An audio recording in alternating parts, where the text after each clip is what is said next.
Benazir income support programme एक ऐसा programme है कि जिसने अपने साथ 1 करोड़ खानदानों को लिया हुआ। ख़वातीन और बच्चियां अगर मौके मुयस्सर हो तो उनकी तरक्की को कोई रोक नहीं सकता।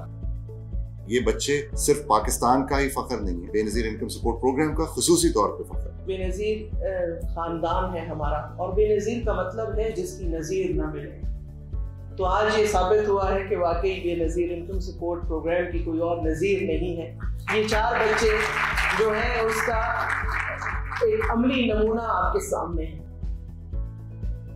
बीबी शहीद का ख्वाब था जो उन्होंने देखा था कि एक ऐसा पाकिस्तान जहां पर हर बच्चा तालीम हासिल करे, इज़्ज़त से जिए और अपनी सलाहियतों को मुल्क और कौम की खिदमत के लिए इस्तेमाल करे।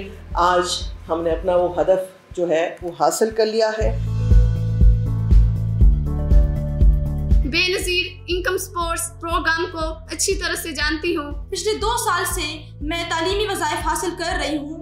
मैं मैडम चेयरपर्सन, सेक्रेटरी साहब और इस इदारे से जुड़े तमाम मुलाज़मीन की भी बहुत शुक्रगुजार हूँ। अल्लाह ताला से दुआ करता हूँ कि अल्लाह ताला इस इदारे को दिन दुगनी और रात चुगनी तरक्की अता फरमाए। ये रोशनी दूर दूर तक फैले और हम सब मिलकर एक ऐसा पाकिस्तान बनाएं जहाँ तालीम आम हो, ख्वाब सच्चे हों। पाकिस्तान जिंदाबाद।